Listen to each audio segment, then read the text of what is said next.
Espera aí. Depois vai ter um outro termo, professor. Eu tô cheio de dúvida. Aí eu tô Essas, aproveitando. vocês têm que anotar isso, mas vamos lá. Eu vou tentar explicar isso, aproveitar que está sendo gravado, para chegar para vocês entenderem assim dentro dessa perspectiva, né? Por exemplo, epistemologia hegemônica, epistemologia do saque, o que ele está querendo dizer com isso? Epistemologia, antes de mais nada, é o estudo do conhecimento, o estudo do conhecimento científico. A gente utilizou epistemologia para dizer acerca dos modos ou dos métodos de apreensão ou de constituição de um saber, de um conhecimento, de um saber científico, de um conhecimento. E o que eu acho que eu falei isso brevemente, mas foi breve assim, mas porque as aulas que eu dou para vocês nunca se repetem praticamente. Elas se repetem algumas coisas dos slides e tal, mas as reflexões que eu faço não são as mesmas. Mas quando a gente está falando de epistemologia hegemônica, ele está querendo dizer que o modo de se compreender a natureza. Primeiro, antes de tudo, o que é importante vocês compreenderem é que ele vai falar em diversos momentos sobre como a natureza é um conceito. Vocês lembram disso? Vocês lembram? Como a natureza é um conceito? Ou não? Vocês não vão lembrar disso? Aqui no texto ele fala que a natureza ela é mais do que recursos, ela é sobrevivência. Ele vai falar no momento aí no texto, Maria Eduarda, procurei, que a natureza é uma criação da cultura. Um negócio assim. Quando ele está querendo dizer isso, ele está querendo dizer que, na verdade, tipo assim, a natureza tal qual a gente conhece hoje é um conceito que ela vem sendo instaurado pela filosofia. Porque para esses povos, e aí que eu acho interessante, a virada que ele acaba operando é dizer o seguinte: para a gente não existe natureza, existe um lugar ao qual a gente pertence. Esse lugar que nós pertencemos, vocês brancos denominam, ele tá apontando para essas pessoas. Vocês denominam como ser natureza. Mas não existe uma dissociação entre indivíduo, do meu povo e desse local. Então, o que opera esse recorte? A epistemologia, o conhecimento filosófico. E digamos assim, vamos colocar, né?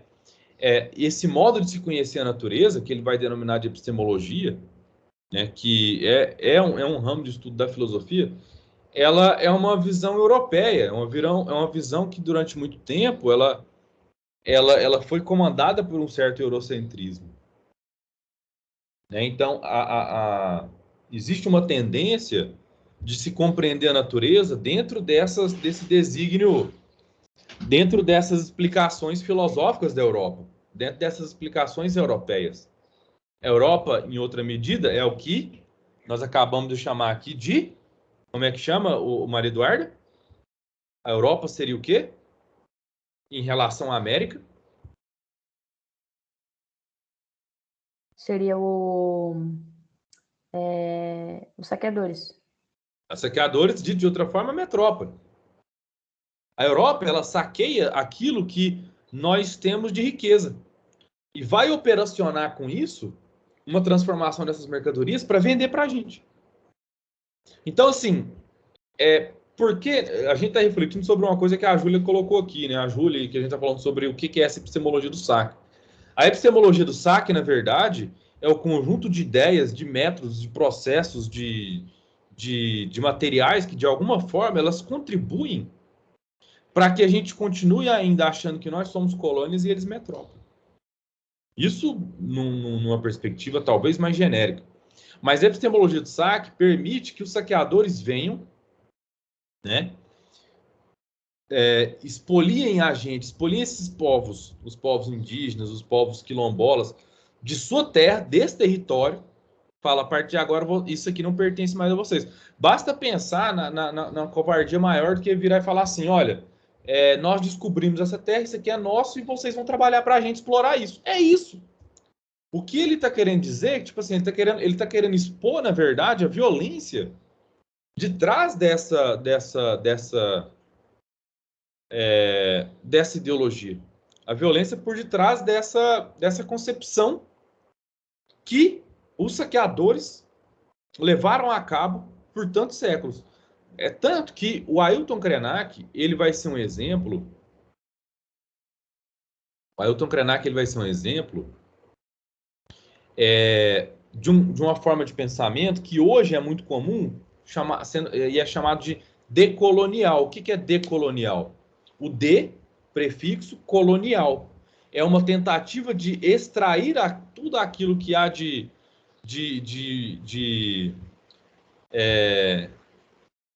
opressor, como é que fala? Vamos colocar desse jeito, é extrair toda essa questão que, tipo, que durante muito tempo foi atribuído a nós por uma metrópole. Então, a decolonização é extrair essa ideia, né? Essa ideia de que nós somos colônia, que nós reproduzimos. Espera aí, pessoal, tá chovendo aqui.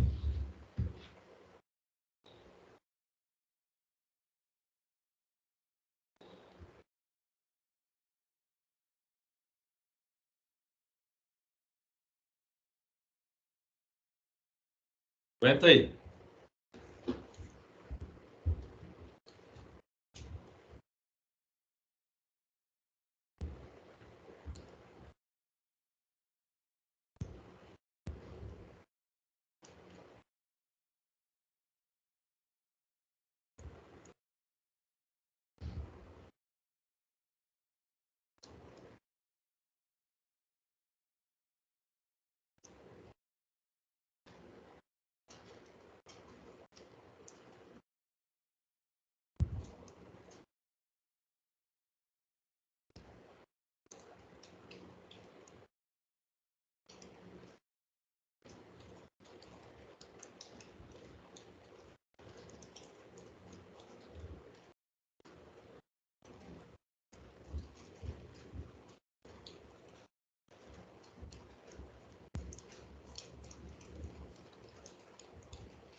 Então, como eu estava dizendo, o Ailton Krenak, ele representa essa porcentagem aí, essa porção de pensadores que vão querer refletir o que é a América Latina, o que é o Brasil,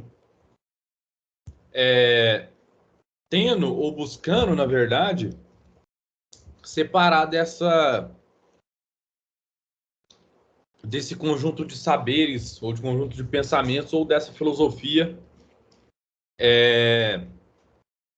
europeia, desses grandes centros, né? Então, é começar a refletir o Brasil pelo que ele é. E ele fala, né, então, no final de tudo, né, que essa mentalidade da opressão, ela está presente no modo como a gente se relaciona ou entende, né, como a gente se relaciona com a Terra e como a gente entende esses modos dos povos originários de se relacionar com a Terra, sabe? Então é isso. Então, quando ele fala de epistemologia hegemônica, ele está querendo dizer, ele está se referindo, na verdade, a um modo único de se extrair um saber a partir da natureza, que seria, né, a ciência do século XX, por exemplo. Ele está querendo colocar uma certa necessidade ou uma importância de olhar para o saber desses povos originários e falar, olha, eles têm a sua validade dentro do contexto de produção deles. Vocês lembram da prova que vocês fizeram comigo, do Levi-Strauss? Professor, a gente já fez tanta prova. A prova comigo, do final do bimestre passado. Vocês não lembram, não? que tinha a ver também com alguma... Peraí, professor. Tô tentando lembrar, juro. Isso, aquela prova difícil pra caralho que vocês fizeram. Lembra, não? Não, Pro, acho que é porque ela foi tão difícil que a gente meio que tenta dar uma esquecida, entendeu? E ó, só decepção. Essas provas difíceis aí a gente fica assim, coração na mão, esperando nota. Então, aquela prova, ela foi... Não, perdão. O Lévi-Strauss, naquele livro que eu usei, ele fala isso. Ele fala sobre essa necessidade da gente olhar para o saber, para o conhecimento desses povos indígenas e entender que eles têm um alto grau de utilidade, de profundidade no contexto do qual eles são produzidos, entendeu? É isso.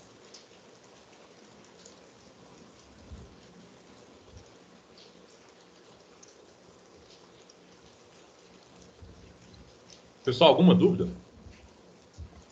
Ah, vi a prova aqui agora, era aquela que tinha a ver com Físis, Arquette, tinha que relacionar. Ah, tá. Mentira, Júlia, ela lembra sim. Duvido que não lembra. Não, é porque é tanta prova, aí eu tava fazendo confusão já. Na verdade, eu pensei nessa, mas só que eu achei que essa era outra. Aí. Professor, uma parte aqui no texto que eu achei, eu tava lendo, né, junto com a Júlia, eu falei, nossa, Júlia, olha que impactante, né? E também cheguei até a causar uma dorzinha assim no coração, que o cara fala assim, cadê? Ah, queria ler certinho. Assim, ó, o colonialismo do poder permite que os agentes se posicionem e não precisem viver na margem de um rio morto. Aham. E, nossa. Pesado isso, né? Sim, aí vai falando mais, tem outras partes, né, que fala assim, ó, a identidade do garimpo naturaliza na cabeça das pessoas o desterro e a predação da paisagem em uma ecologia predatória. Aí, por mais que tudo essas coisas vão acontecendo, aí fala assim, os agentes desses processos que saíram deste mesmo meio são capazes de devolver uma justificativa do que acontece e justificar que era preciso matar o rio ou assassinar a montanha. Exatamente.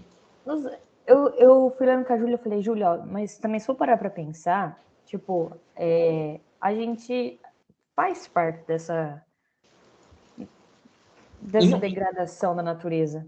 não Eu foi. faço há 15 anos. É. Mas assim, não foi com vocês que eu falei sobre isso? Eu fiz essa reflexão. Eu falei assim que. Eu falei, gente, por mais que eu esteja lendo sobre isso aqui com vocês, tal, a gente esteja tentando fornecer para vocês uma concepção diferente daquela que a gente está acostumado, a gente reproduz isso. Sim, a gente continua usando papel, continua usando coisas, sei lá, tipo, não é muito assim comum hoje em dia.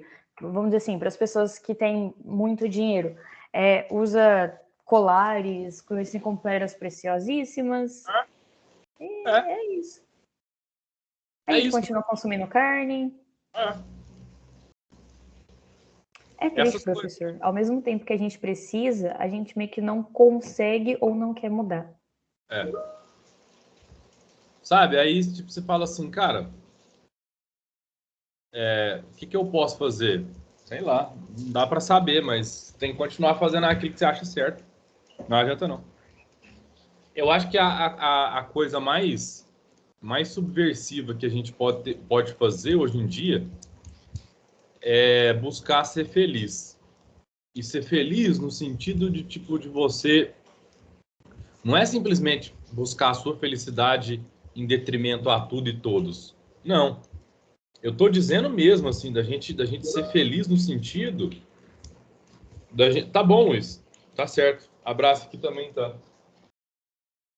Mas no sentido da gente entender que o outro também tem o direito de ser feliz e que dentro daquilo que a gente pode fazer para respeitar, né? Não dá para carregar. Sabe? Tipo assim, eu recebo e-mail dessas, como é que chama? Desses sites, sabe? Esses sites que eles estão tipo com abaixo-assinado, ajudar uma pessoa lá no Afeganistão, né? Aí você vê o vídeo das pessoas sendo maltratadas no Twitter. Mano, eu não consigo mais ver isso, cara. Eu não consigo mais ver, sabe? Tipo, eu não. Não é que eu não tenho sensibilidade. É porque minha sensibilidade agora tá tão aflorada que se eu começar a perceber que eu preciso ajudar aqui, preciso ajudar lá. Gente, eu não faço mais nada na minha vida. Não dou conta.